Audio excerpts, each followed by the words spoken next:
Thank you. Thanks for having me. And thanks everyone for sticking around. I know it's late on a Sunday, so it's nice to see you all here. I'm going to talk a bit about this exhibition which we made at the V&A earlier in the year. It's about design, architecture, technologies, cities, medicine, space, climate change, kind of a big exhibition about the whole world and everything in it. And really, the question we're asking through this exhibition is, can we predict the future through design? Can we predict the future through the things which we're making and work out where these things are taking us next? So I'm going to start by looking backwards. We used to be excited about the future. In the 1960s, technology was going to save the world. It was going to save us all. Everyone would have free energy. We would all be rich. We would all be wealthy. We would all be good looking, like Rory. But instead, technology didn't really give everything to us in the end. Instead, we have this, which is a sort of the technology ran away. We no longer feel in control of technology. It's like something which is done to us. It's something which lands on top of us from above, which we have no power to shape or to influence. So really this exhibition was about understanding that moment, what happened between then and now, how can we recapture some of that positivity for the future? But also, most importantly, how can we recover some of that agency, some of the ability to shape the future, some of the sense that all of us can create the future, that all of us are responsible for making the future? So we begin with this quote from the recently departed French philosopher and urbanist Paul Verrilli. He says, "The invention of the ship was also the invention of the shipwreck." So contained within every new idea, contained within every new technology, new product, new design, is a utopia and an utopia, a positive future and a negative future. They're completely bound together. We don't get to choose one or the other, we get them both. And it's up to us to somehow navigate what these technologies become. So, of course, today we have lots of ships. We don't have very many shipwrecks. We've somehow been able to shape that technology into something which is beneficial, where the positives outweigh the negatives. So that's our sort of attitude to the future is, can we understand the implications of the technologies that we're creating today, to question their inevitability, to question the sense that they will become what their creators designed them to become, and to work out what role we can play in shaping them. The structure of the exhibition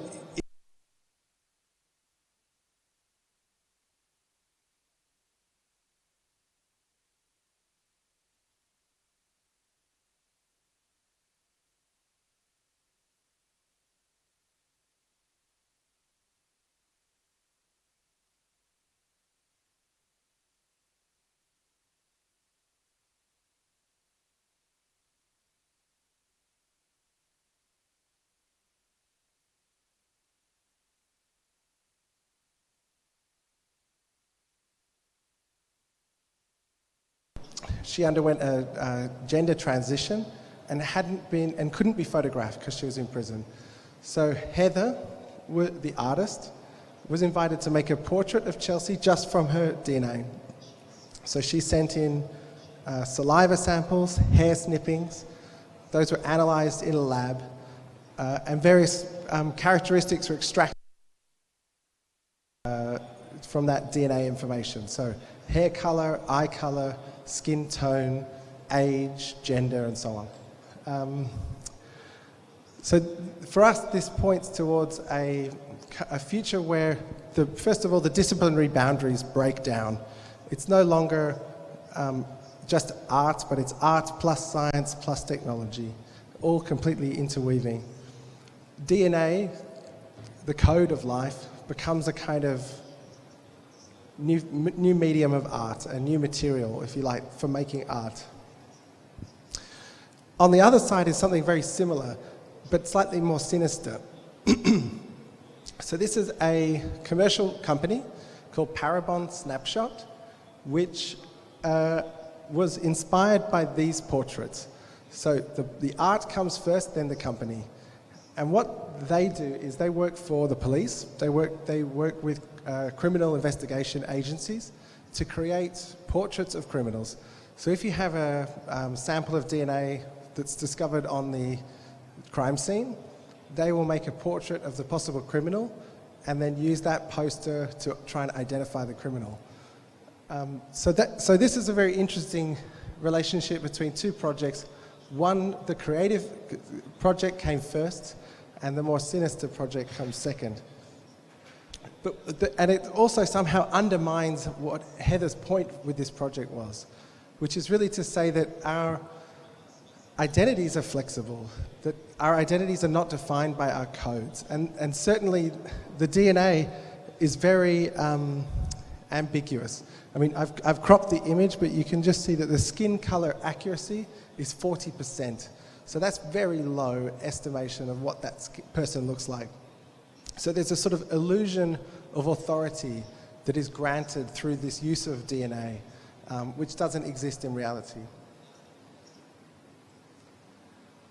The next question we ask is, we are all connected, but do we feel lonely?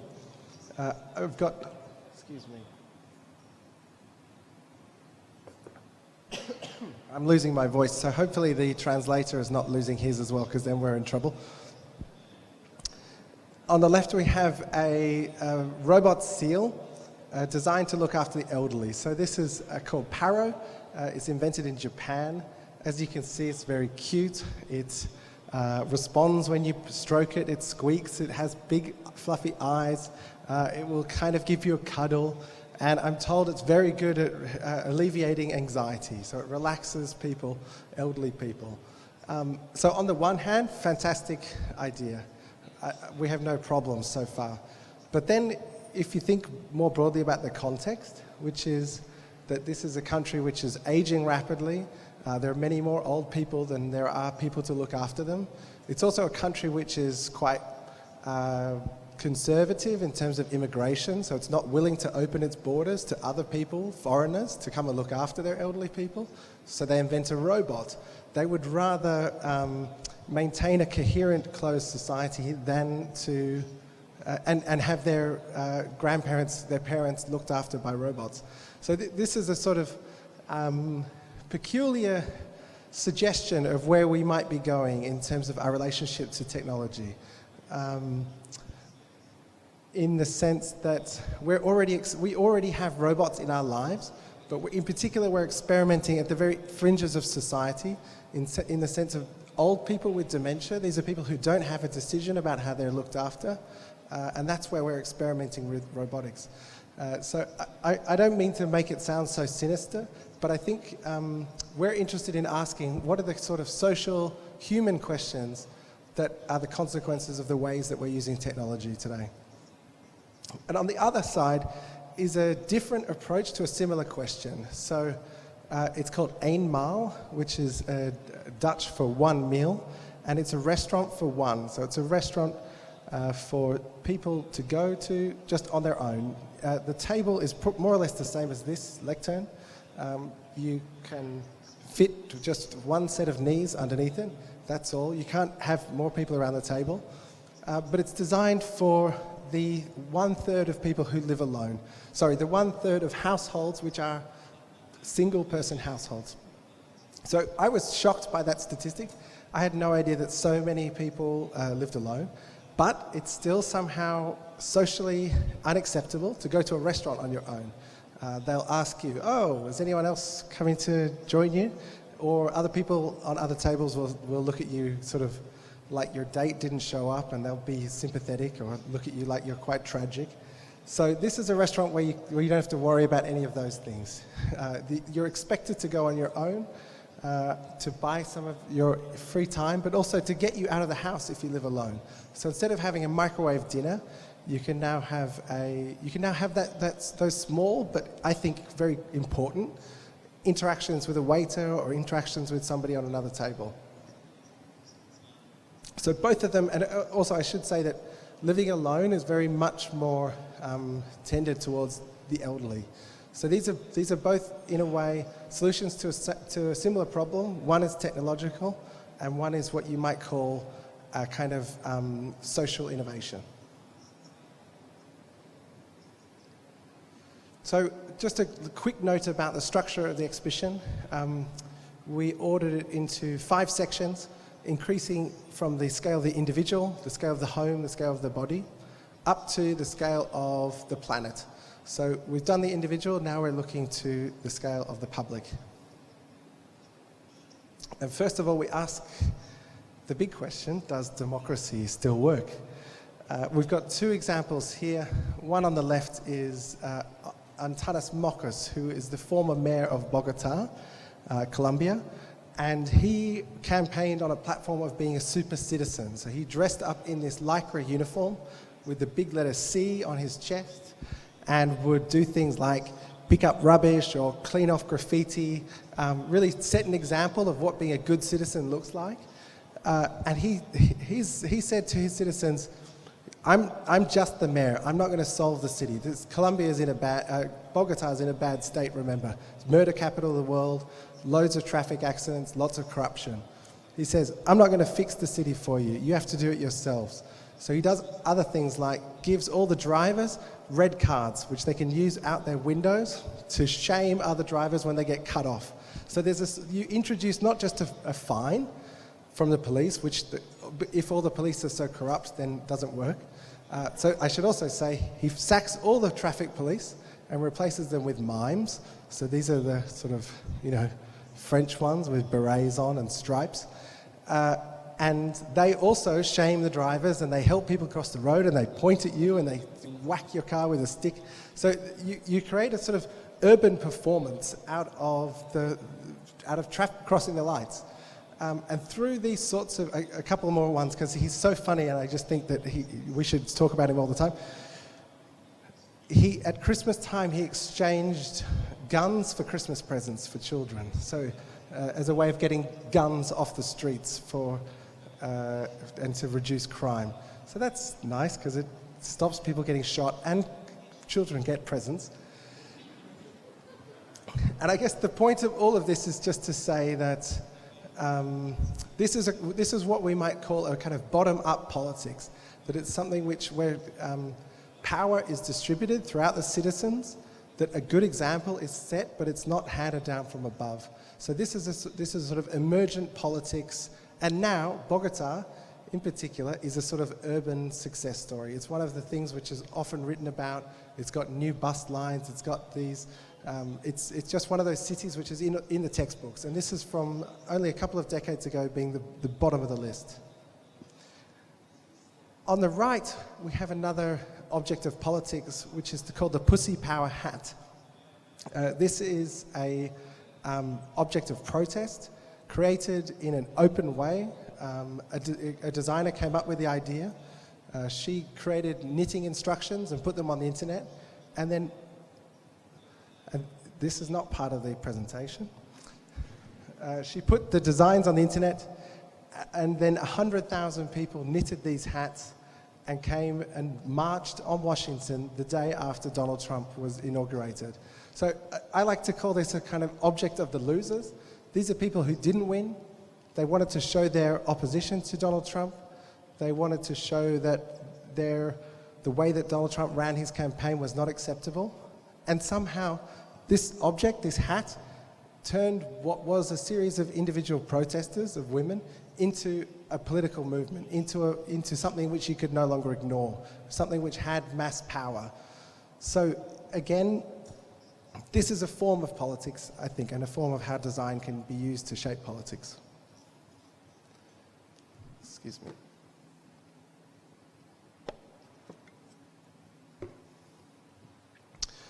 Up another level, if you like, looking at the design of cities and different strategies for creating new public places. On the left, we have a bridge which is in Rotterdam in the Netherlands. It is yellow, it is for pedestrians, it is 400 meters long, and it was funded and created by the crowd. So it's a crowd-funded footbridge. Instead of being built by the government or by the state, as you might normally expect, this is something which citizens gave their own money in order to build. The reason for that is that it crosses between three very distinct neighborhoods. So one divided by this highway, two on the city side, and then three on the other side of the international railway line. Those three districts had different responsibilities. They were sort of different councils, if you like. So this space is at the edge of all of their maps. They're concerned with the map up to the edge of the map, and they're not concerned with connecting to the next map. So it took citizens to somehow bridge those gaps. But what I really like about this project is what it's created as a consequence of it. So it's not simply a bridge, but it's a sort of urban platform, if you like, a way to encourage new initiatives to grow off that connection. So this building here, which was left abandoned for about a decade, is now being renovated into a hotel. This place here, which was a car park, is now like the coolest night spot in Rotterdam. In the bottom of this building and this building, there are now 5 or 6 stores. So again, this has become a sort of generator of new ideas and new businesses. And on the right, we have, of course, Foster & Partners Apple headquarters. This is probably quite a clunky comparison, but still, this is the most refined, the most articulate architecture possible. The sort of giant iPhone. I went on the construction site. They have these incredible pieces of glass, which are 14 meters long, with a custom machine to put them in place. Tiny radius, beautiful curve, no frames, just there so that people standing in the offices can look onto the trees with nothing impeding their vision. But they haven't even let the journalists in. They've been working there for a year. We haven't seen a single review in an architecture magazine of this building. So it's a sort of fortress, of course, which I think is the opposite of a crowd-funded bridge. I don't even know if you're allowed to leave.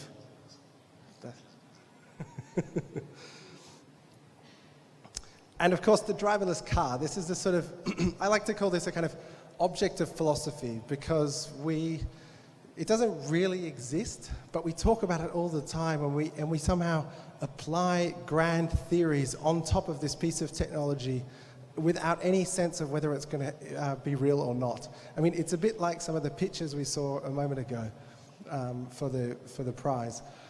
So we exhibited this model, which is Volkswagen's concept for a driverless car. It's called Cedric, and it is more about the interior and the relationship that you have with the vehicle. But I wanted to talk about, I guess, two very different kind of conceptual models that we have out there at the moment about the driverless car. So one of them is quite popular, which is MIT's project called the Moral Machines. So this is and many of you will have played with this one. It's the sort of reframing of what's called the trolley problem, where if there's a sort of malfunction in the car, what decision should it make? So in this example, should you swerve and kill the 3 passengers, save the 3 pedestrians, or should you go straight, kill the 3 pedestrians and save the 3 passengers? It's a kind of impossible question to ask. But somehow, if we're going to let these cars make decisions of their own, their thinking is we need to embed them with a form of ethics, a form of decision-making, which is collectively agreed. So that was the process of running this as an open program. But for my mind, it contains a whole lot of assumptions which I don't think are necessarily true with this new technology. So on the other side, we have a real application of the driverless car. It's currently being used in Detroit. It's very slow. It's designed for elderly. It's designed to pick them up, take them to the shops, bring them home, that sort of thing, visit their friends. And because it's so slow, Nobody's been run over yet. They never had to answer this question. So I think that's where we're going to see the application of driverless cars is simply take the speed out of it. If you don't have to hold the wheel, you can do other things. Maybe it doesn't matter if it takes a bit longer to get there. And then we have a different form of ethics around these machines. Now, this is my great pride for the exhibition, where we were able to exhibit Facebook's drone. So this is called the Aquila. It's an aircraft with a wingspan of a 747, so it's probably the length of this room, 45 meters, but 3 of us could lift it. It weighs 300 kilos. Incredible piece of technology. It's designed to fly in the upper atmosphere for 3 months at a time, solar powered, beaming the internet down to Earth. So it's what Mark Zuckerberg describes as a new form of infrastructure, a way to connect the next billion. So the whole of Africa, the whole of India can have the internet thanks to these aircrafts. Hundreds of them, probably thousands of them, circling around in the sky, beaming the internet down from space. So it's not science fiction. This is something which Facebook have spent about the last 5 years developing. This is the working prototype which we showed in the museum. And for me, though, it's really the perfect ship and shipwreck. It's one of those objects which really could go completely either way. So if you look at the positives to begin with, internet for everyone, that's quite good. All of the educational benefits, starting businesses, access to health, connection, everything that comes with owning the internet. That's on the positives. On the negative is you have to sign up to Facebook in order to use it. So with that comes what we've learned about Facebook in the last 12 months. Poisonous impact on democracy, poisonous impact on our own personal anxiety. Would you want to create a sort of dictate that to an entire continent? So, and for me, I'm not sure about the answer. I actually think probably yes, probably it's a fair trade-off, and hopefully we can regulate Facebook more effectively. Either way, incredible piece of technology. Again, just to play this game of pairs, this is the object that we displayed next to it. So this is by a much smaller company. Her name is Jalila Asadi. She works as a team of 3. She's based in Eindhoven in the Netherlands. And she's invented this project, which is called a tree antenna. So it's a coil of wire which goes around the trunk of a tree and turns it into an aerial, basically. She can transmit the internet. She has transmitted it from Russia back to the Netherlands, so it can go very long distances. And her dream is to have hundreds, if probably thousands of these trees across the earth to create a kind of parallel internet that anyone could tap into, that's completely open, that's not controlled by a corporation. So for us, this is obviously very marginal. It's not backed by the biggest company in the world. It's not as exciting as flying drones, but it's very simple, it's very beautiful, and it reminds us that there are other alternatives, there are other futures. Next section is this section on the planet, so where we look at climate change and space. Again, we ask the question here, should the planet be a design project? And really what we mean by that is, if we have unintentionally designed the planet through pollution, through climate change, through the impacts that we have on the environment and so on, is it now time that we can intentionally design the planet, that we should take responsibility for those changes and make some active shifts in our relationship to it? So 2 projects which do that in very different ways. This project, which is in Finland, it's called the Onkalo Nuclear Storage Facility.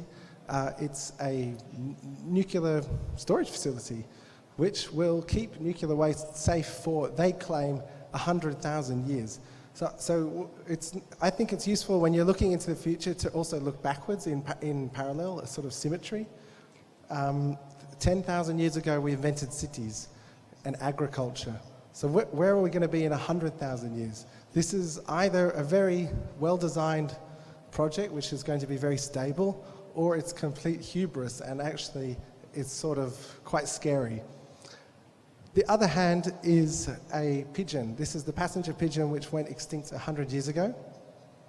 And there are many efforts now to return it to natural life, Jurassic Park style. So the passenger pigeon occupied a very specific place in the ecosystem. It disturbed the tree canopies, which enabled other species like insects to be more plentiful. So if we can return the pigeons, we can save the bees. That's the promise. So both of these projects are quite, they require a sort of leap of faith. They require a strong hand on the steering wheel in our relationship to the planet. And I guess that's why we ask this question. Are we brave enough to do these things? Are we brave enough to bring species back from extinction, to bury nuclear waste a kilometre underneath the earth for 100,000 years? Are we ready to, is that really where we've got to in our relationship to design and to the planet?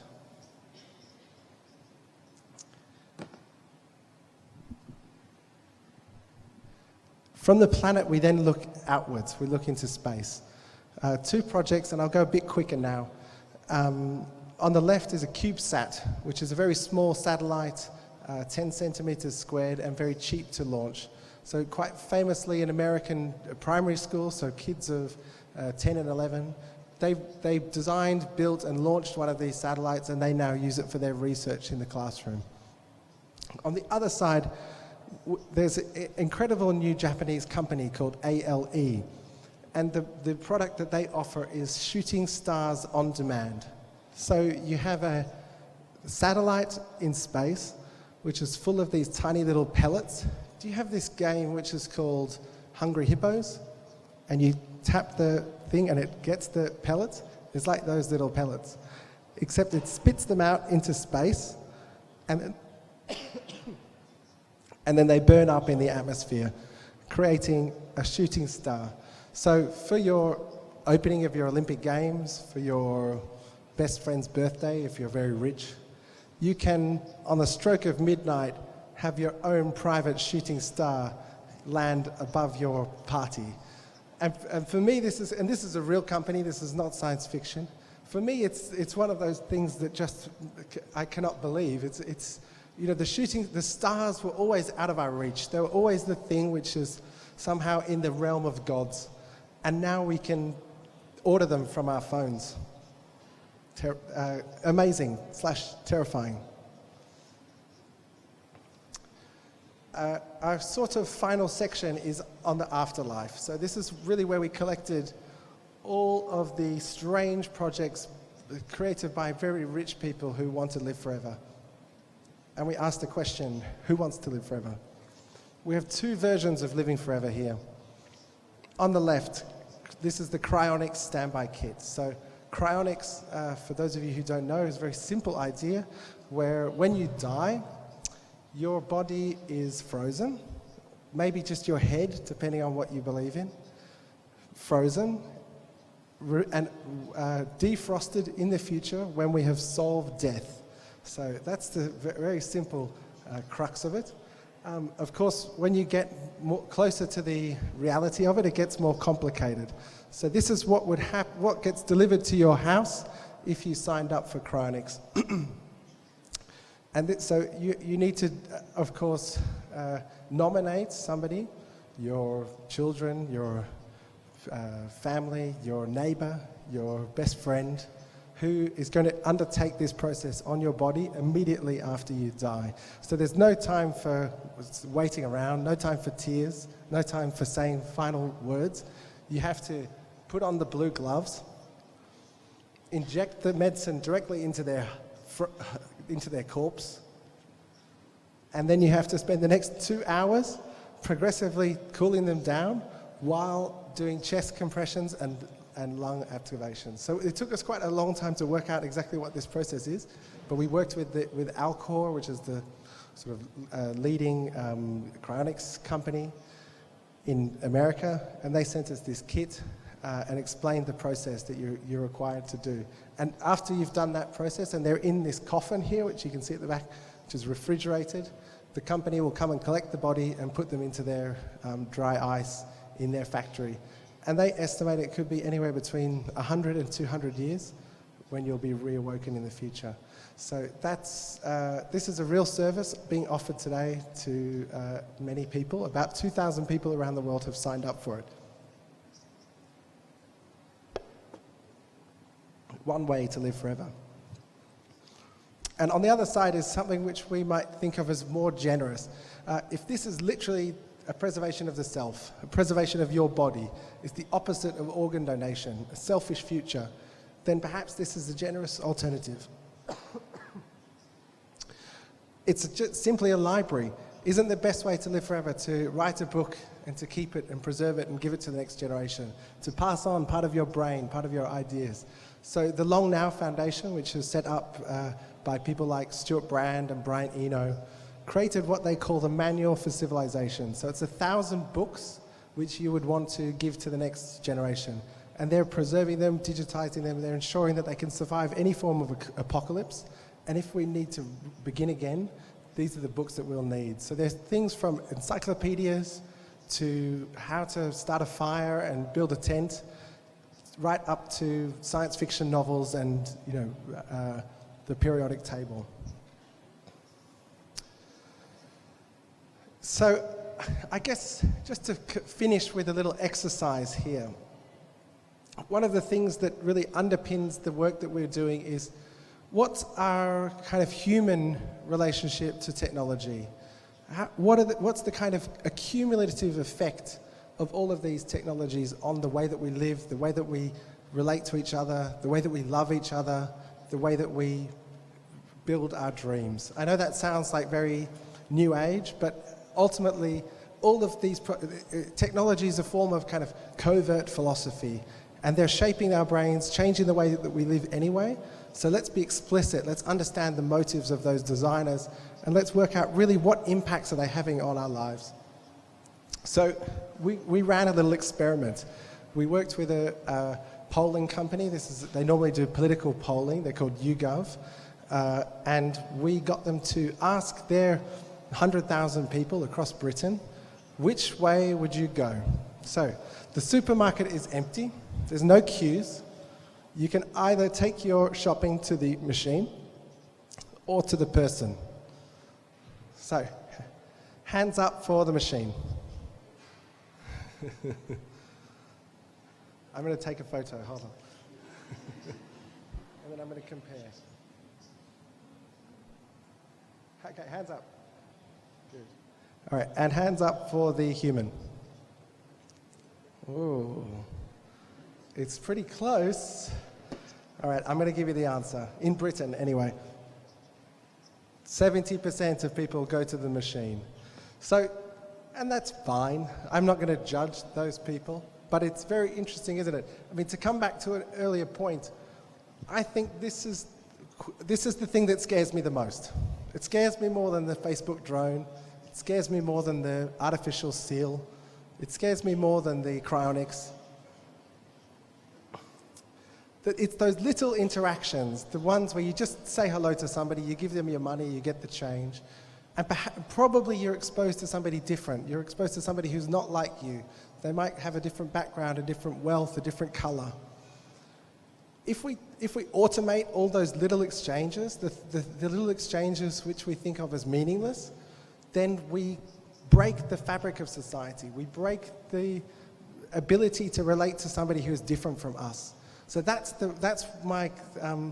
this is the scariest thing in the future of technology, and it's already everywhere. But I don't want to finish on such a negative note. So as a conclusion to the exhibition, we invited people to complete this sentence. The future is, and then they were able to hold up letters and finish the sentence. So the future is female, whack. The future is us. The future is people. The future is sun, art, pinky, pact, etc. But I just wanted to leave you with this last one, which I thought was very nice. It's this woman who propped up her baby and wrote, "The future is her." So, thank you very much.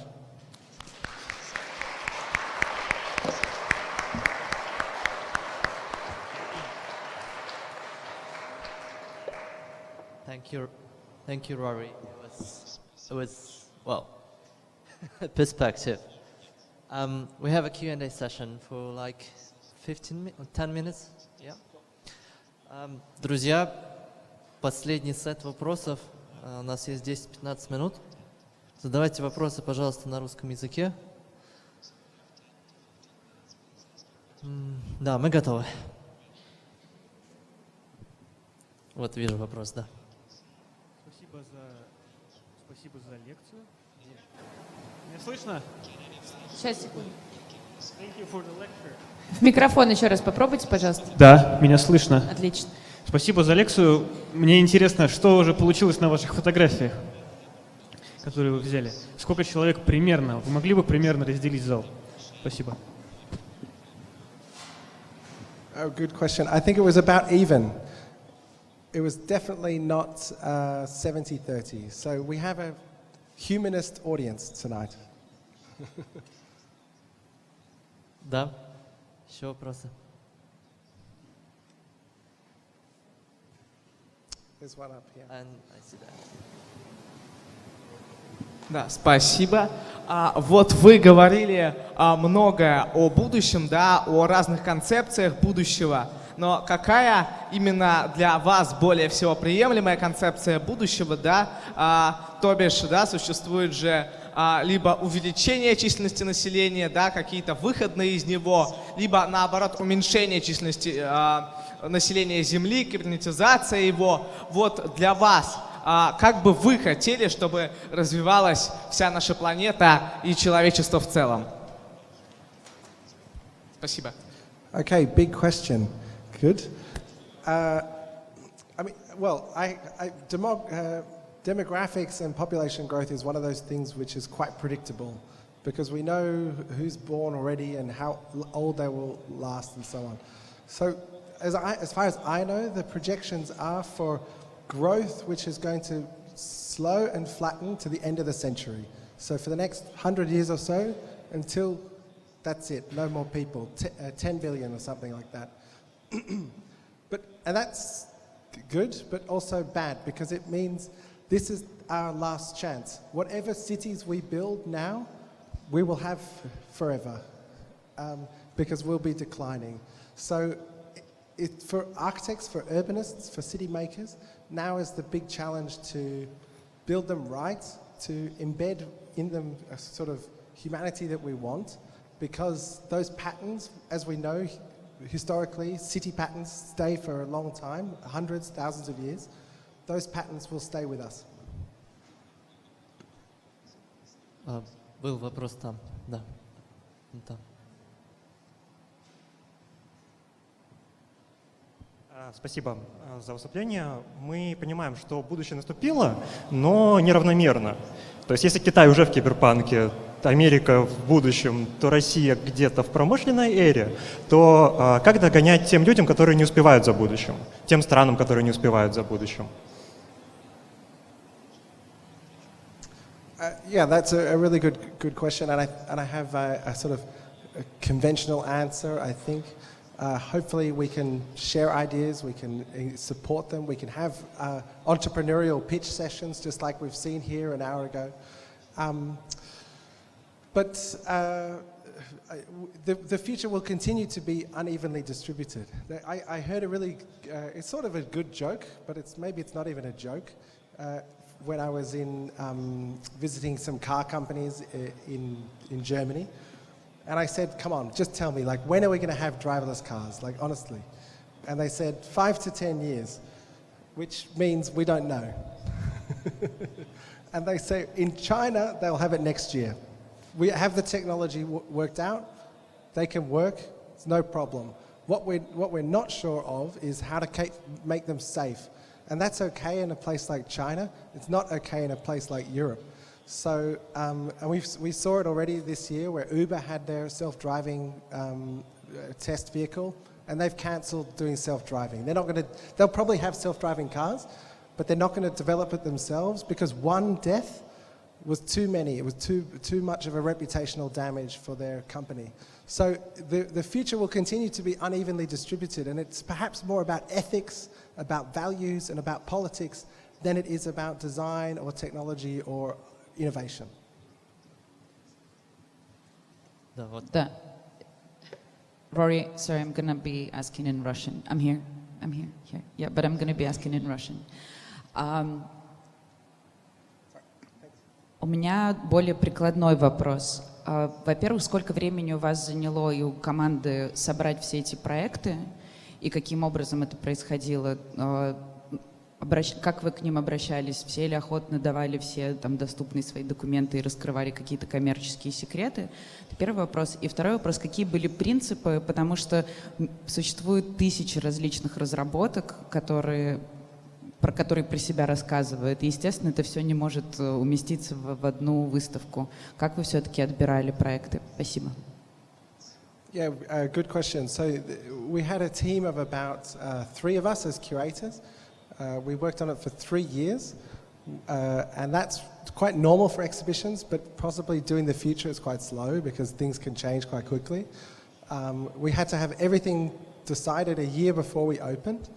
So that's the sort of time and the workload. We had 120 projects, so that means that I have lots of emails to write and to reply to. In terms of things, our criteria, we were looking for things which could go either way, that were somehow not so clear in what they might promise or where they might take us. So we're looking for ships and shipwrecks bound together. That was the main criteria. In terms of I'll tell you a short example of something which we didn't get. We didn't get anything from the military. They're not very willing to share what they're doing and what they're working on, except when we announced the show and we showed the image of the Facebook plane. I got a call from the UK's Ministry of Defence, and they said, "Why are you showing Facebook's plane? We've got a really amazing drone for surveillance. Why can't you show our plane?" And of course it was too late, but maybe we need to rethink how we organise and announce exhibitions. I think if we were able to announce it much sooner, more people would have got in touch with us, that kind of thing. Maybe even the military. Thanks. Да. Я тогда задам вопрос, и мы, наверное, завершим. Мы начали нашу конференцию с очень позитивных историй, как технология помогает нам всех нас объединить и сделать мир невероятным, прекрасным. И двигаясь в ходе конференции в дискуссиях о технологиях, о том, как она влияет на нас, влияет на мир, является ли технология методом познания или в итоге мы становимся методом познания для технологии, мы пришли к тому, что технология раскрывает очень много вещей, которые мы до этого не могли увидеть, как летающий дрон Фейсбука. Это та роль технологий сейчас, или какая у них будет дальше? И какая роль технологий в городе, в котором мы живем? Это светлая, хорошая роль? Или это вообще разговор не про хорошее, плохое? Yeah, I think it's a super interesting question. Whether the point, as I understand it, the point of technology is to reveal things to us. I think absolutely. I mean, we sometimes, when I say we, I should also mention my co-curator, who's Mariana Pestana, and we often talked about technology as a mirror. That actually seeing a robot or a machine do something which we can do so easily. We opened the exhibition with a robot that was folding the laundry. So this is something which we do every day. We could probably do it with our eyes closed. We can do it without thinking. But for a robot, it requires artificial intelligence, robotics, machine vision, and cutting edge, and it's still terrible. But it's somehow we can see ourselves in that thing. So I really believe that we're building ourselves. I mean, to come back to the earlier lecture about artificial general intelligence and the nature of that intelligence, yeah, we're somehow parents of technology as children, but perhaps, as with all parents and children, it's how they change you. It's what they do to you and reflect back to you. So I think that's that actually the the human consequences of technology are more important than technology itself. And we need to be open to those changes. We need to welcome them and accept them and be ready to change ourselves, not just ready to solve problems. Yeah. Thank you so much. Thank you.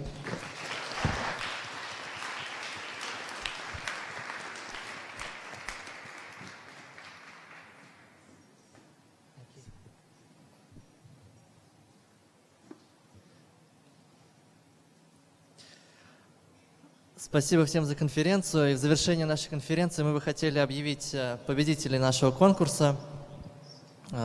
Прошу прощения. Сначала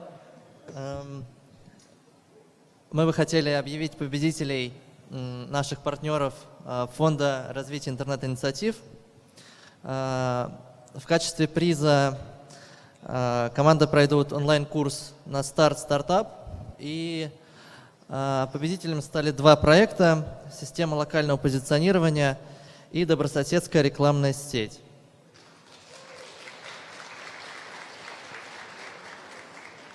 Мы обсуждали с командой, обсуждали с жюри, и мы видим большой потенциал этих проектов, и нам кажется, что Free поможет как раз ответить на ключевые вопросы, чтобы сделать эти проекты намного более эффективными и масштабируемыми в ближайшем будущем.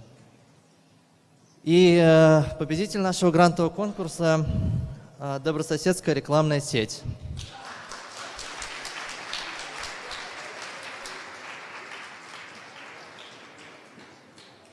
Друзья.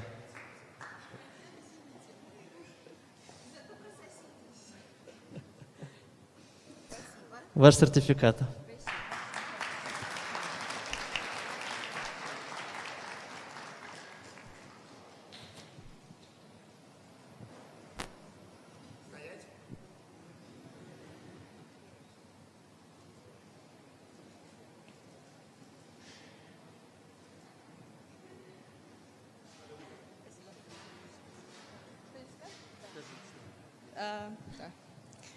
Спасибо за оказанное доверие, и надеюсь, что у нас все получится.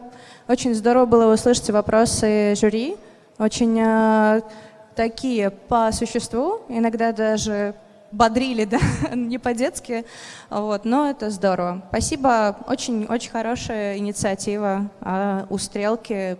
Так держать, молодцы, спасибо.